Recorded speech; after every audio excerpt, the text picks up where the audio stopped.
I hear it now and I'm like, oh my god, this is so good. I can never do anything like this again.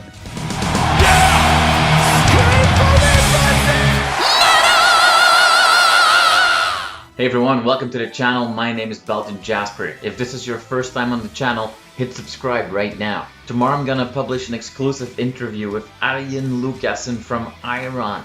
So if you're not watching this video on October 14th, that means that that interview is already out and you should totally check that out. To celebrate this interview with the biggest mastermind in prog metal, I decided to make a quick overview of what I think are the best songs on the 20 best albums that Ayreon was involved with.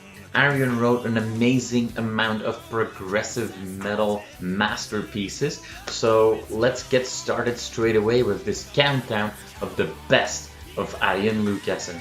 Ayreon played in bands like Bodine and Vengeance, and he made some solo albums, but where this story is really gonna start is with his first Ayreon album called The Final Experiment.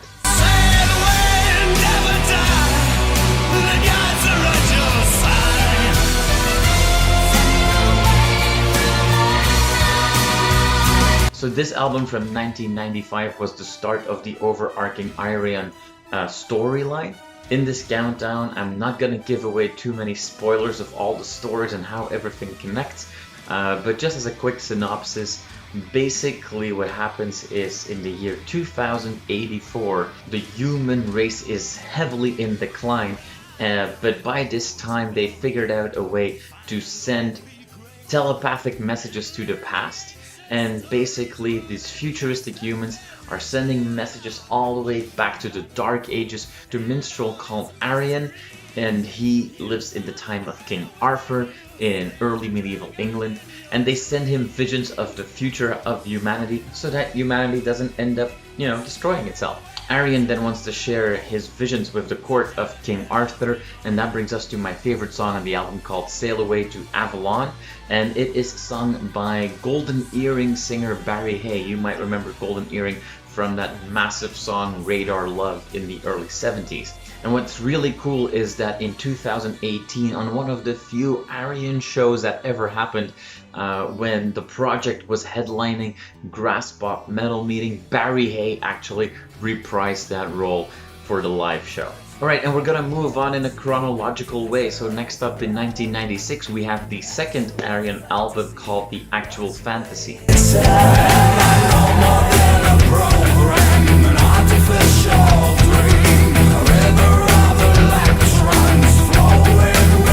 So this album is not part of the Ayreon story. It's more a collection of prog metal songs, but they do follow certain themes like, humanity's apathy and ever more depending on machines. And especially in my favorite song, which is called Computer Eyes. I already mentioned before, the Ayreon project didn't do many live shows. In fact, Ayreon himself hates to be in the spotlight or on stage, but in the last few years we had a few shows, and when the first shows were done to really do a best of Ayreon in 2017, I think those shows happened, that eventually resulted in the release of Ayreon Universe, which is a live best of album, and on that album Computer Eyes is also featured. The third album brings us to one of the biggest classic albums of Ayreon, and this album is called Into the Electric Castle from 1998.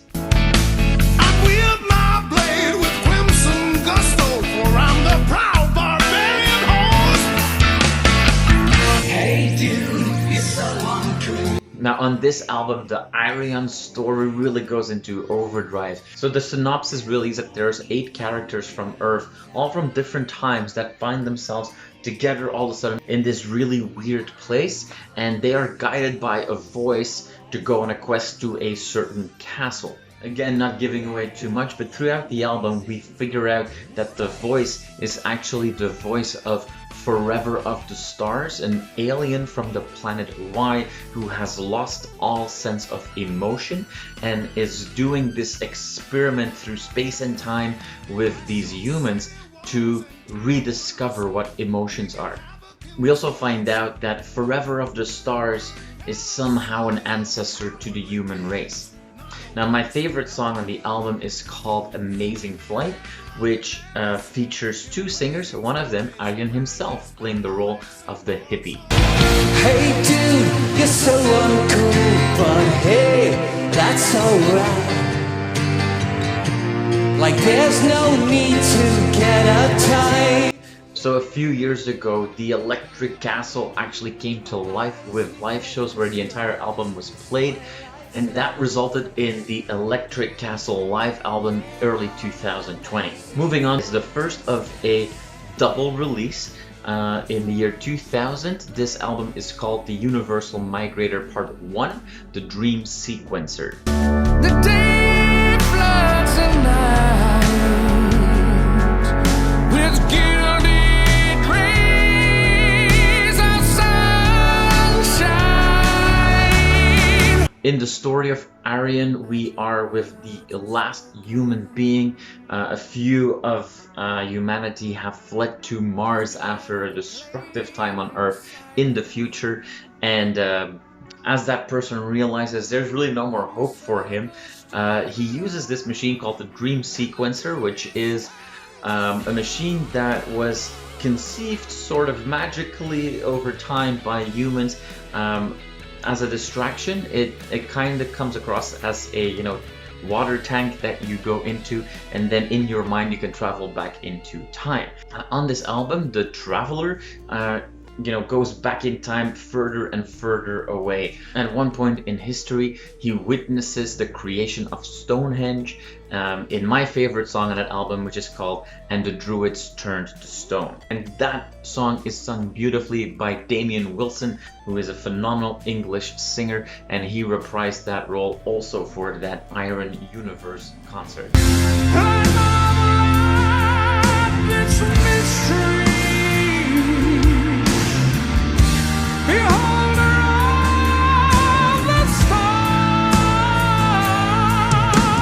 Obviously the second part of the Universal Migrator in 2000, called Flight of the Migrator. At the start of this album, the traveler decides to really push the limits of the Dream Sequencer and travel all the way back to the Big Bang, something that has never done before, to find the first migrator. And the first migrator is basically some sort of spirit that was created at the Big Bang to go across all these different sides of the universe to bring life to planets that are emerging and so on. We surrender to its might, gazing into the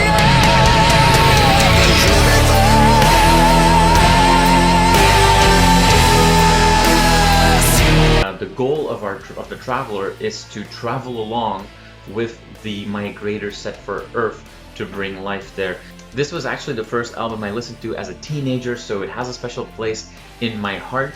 The absolute standout track is Into the Black Hole, which was sung phenomenally by, is that a word? I'm sure it is. Anyway, it was sung phenomenally by Bruce Dickinson of Iron Maiden, which may be one of the best vocal performances of Bruce Dickinson of all time.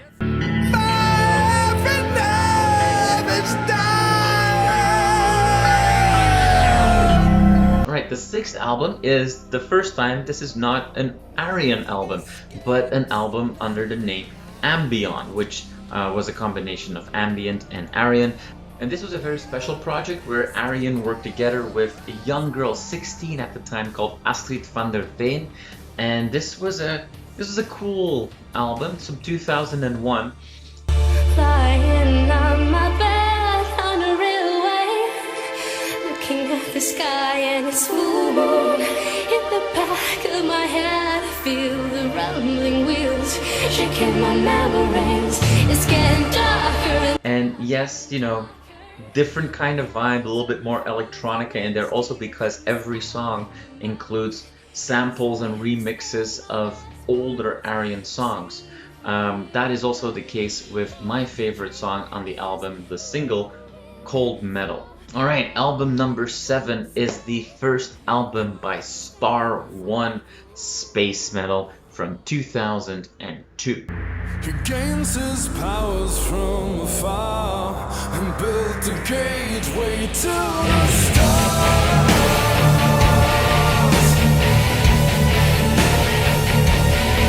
So Star One was supposed to be a collaboration between Ayreon and Bruce Dickinson that fell apart, and so Ayreon decided to create a super band with Floor Jansen, now from Nightwish, Damien Wilson again, Russell Allen.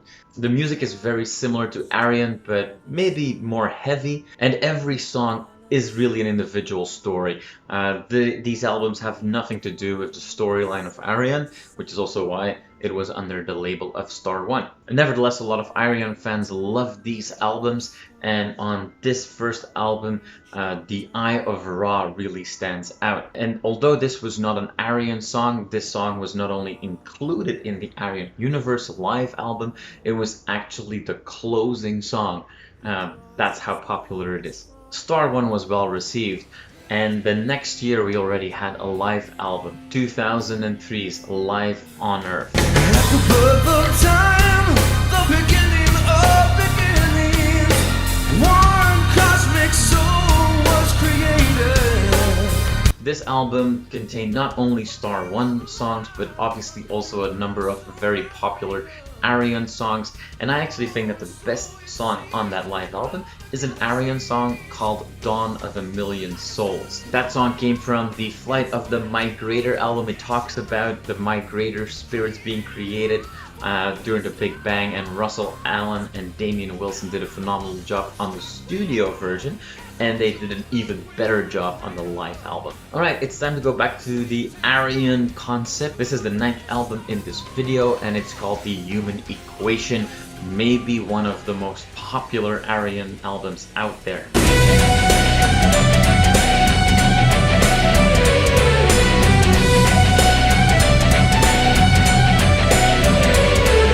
So the entire album is set within the mind of the character Me, who is in a coma after a freak accident, and then every song we get to learn a little bit more about the story as the Me character rediscovers memories and emotions tied to his life. And the way that the album is structured is each song is a day in the time that the character is in that coma. And my favorite song or favorite day of the album is Day 16, Loser. And like many other of my favorite picks, this song was also one of the songs featured on the Ayreon Universe live album.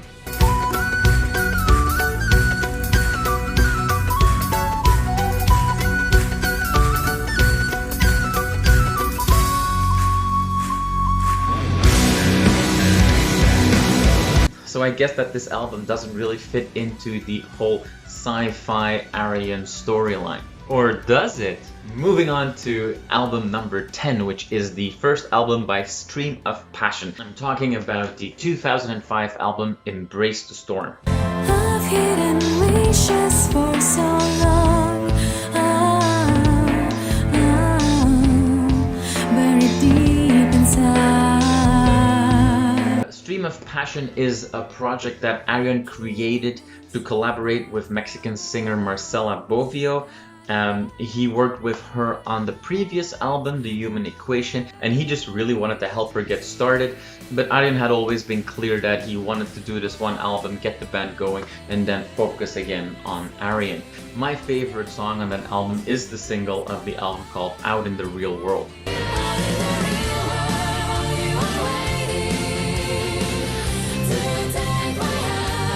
On album number 11, we go back to the overarching Ayreon story with 0101101.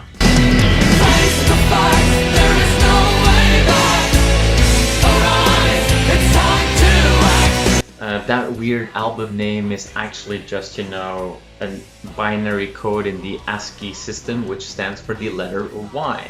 And that makes sense. We actually spend a lot of our time on the album on the planet Y. You remember that as the home of Forever of the Stars, the mysterious alien from Into the Electric Castle. But we also spend time on Earth in modern day and in the near future, as mankind is really destroying itself and the planet.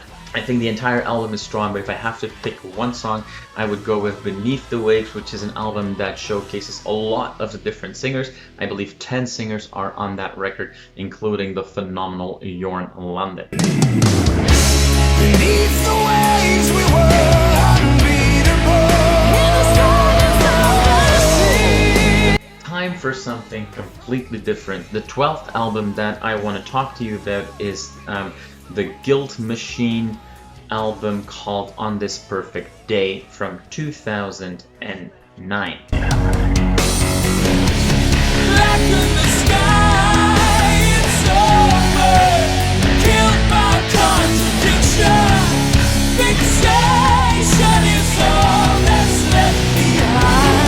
On the previous album, you know, 01011001, I just like saying that. Ayreon was actually going through a really tough time. He was dealing with depression and a number of personal issues. The Guild Machine album kind of came out of that, and it was his way of exercising the demons. Musically sounds very different than anything else that he's done, but it's one of his best albums. And what's really cool is that he only worked with one singer, the phenomenal Jasper Steverling.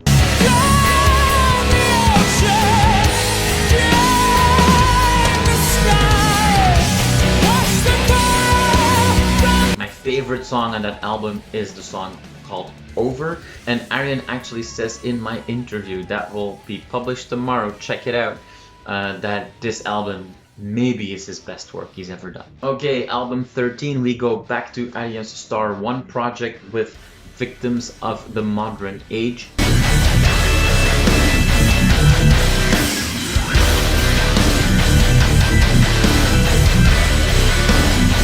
Like the previous Star One album, this music is very similar to the music that we expect from Ayreon, but every song is a standalone story inspired by known sci-fi stories. My favorite song on the album is the song Earth That Was. Okay, album number 14.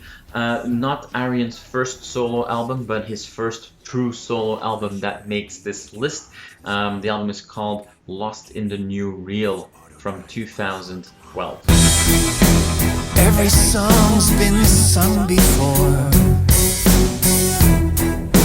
Every note's been played.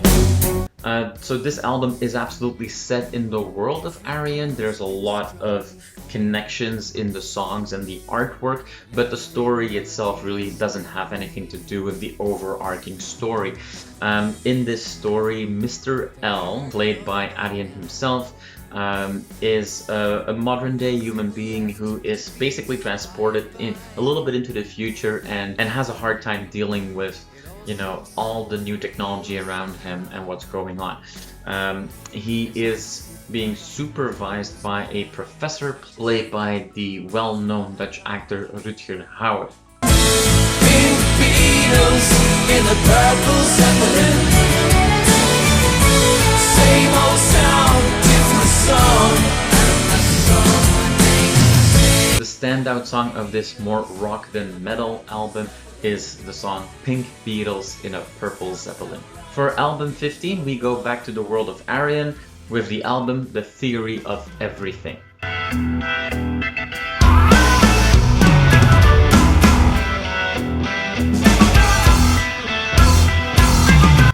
So Ayreon actually stated that the previous Ayreon album, 01011001, was the last album in the real storyline. Sure, his solo album had elements that connected to it, but this album really is a completely different story. It's set in the current day. I'm not going to go into too many details, but I find that this album is somewhat overlooked these days. It definitely got good reviews, but I would say that most Ayreon fans prefer the albums that are part of the storyline. Nevertheless, you know, part one of the title track, The Theory of Everything, is a great song, and also was performed live for the Ayreon Universe shows. Album 16 in this list is the collaboration of Ayreon and Anneke van Giersbergen, the wonderful singer of The Gathering and many other bands and projects, called The Gentle Storm, and the album from 2015 is called The Diary.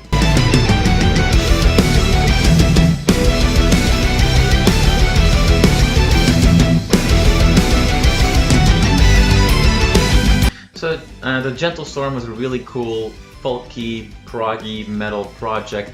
A double album, one album with the rocky versions of each song and one album with the folky versions of each song. Anneke has one of the most infectiously happy voices in metal, and it's just a fun time listening to this album. My favorite song is without a doubt The Heart of Amsterdam.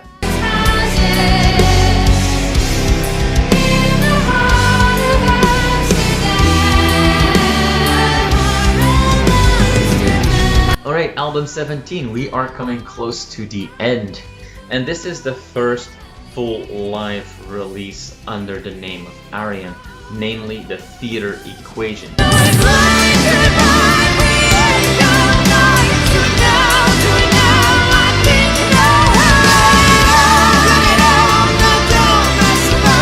So the Human Equation album from 2004 was very popular, still is very popular, and in 2015 there was a theater production made which was licensed and supervised by Ayreon, but not really done by Ayreon. As the project progressed, more and more original cast members of the album wanted to play their parts on stage, and this became a bigger thing than at first planned. And a live recording was made, there was a DVD and an album, and that was actually released under the brand of Ayreon, even though Ayreon himself was not really part of the whole thing. Ayreon himself hardly contributes in the show. He does play a small part, but I'm not going to give away any spoilers for those of you who still have to discover the Ayreon story. Now, one of the more popular songs of the Human Equation album was also one of the standout tracks on the Theater Equation, and that is Day 11, Love. So I already mentioned that Ayreon himself was not too involved with the Theater Equation, but the success of this production and the success of this live album did open Ayreon's eyes, and that resulted in several live shows that were full Ayreon productions, something that Ayreon had always stayed away from. But first we go to album 18, which is the 2017 Ayreon album called The Source.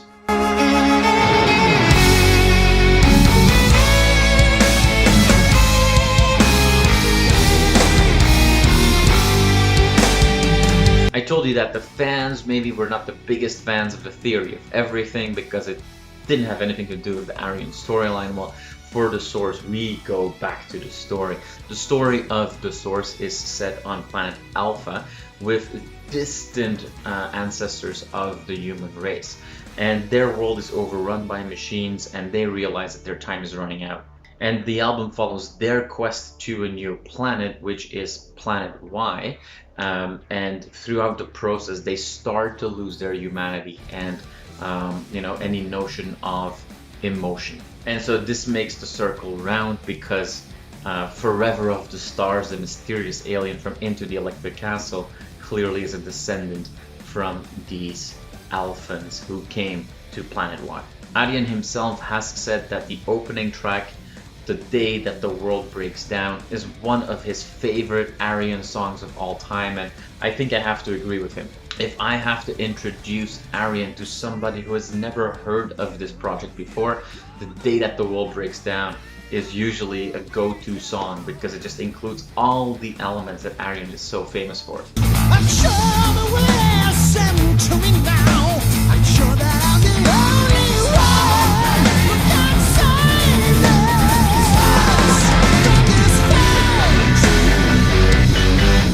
Alright, we are at album 19.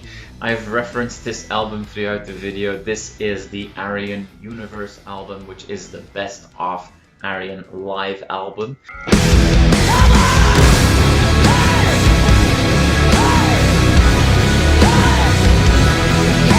This was a massive production with 16 different singers. They were all world class, 11 musicians.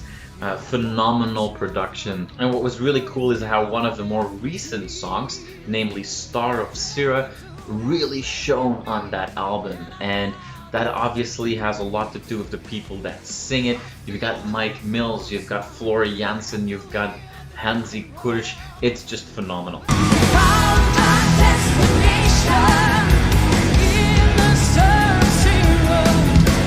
Okay, and that brings us to album 20, and that brings us to today. The Transitus album by Ayreon. I hate to be the one to have to tell you. I've been listening to this new album a lot, and so far I would say that one of my favorite songs is the song Listen to My Story, mostly sung by the fantastic Simone Siemens of Epica and the wonderful Tommy Karavik from Camelot. Please listen to my story. They are all alive. They die. They bleed for their life. They lie, then break down and cry. If you want to learn more about the Transitus story, well, why don't you check out my interview with Ayreon that goes live tomorrow, where Ayreon tells you everything you need to know about the new album. Alright, so those were my picks of best songs on the best 20 albums from Ayreon Lucassen. I'm sure that you've got some other songs that you were thinking of, or maybe other albums that I didn't even mention. If so, let me know in the comments below. And don't forget to check out my interview with Ayreon himself. You are awesome for watching this video. Click right here to see more content like it and subscribe to the channel.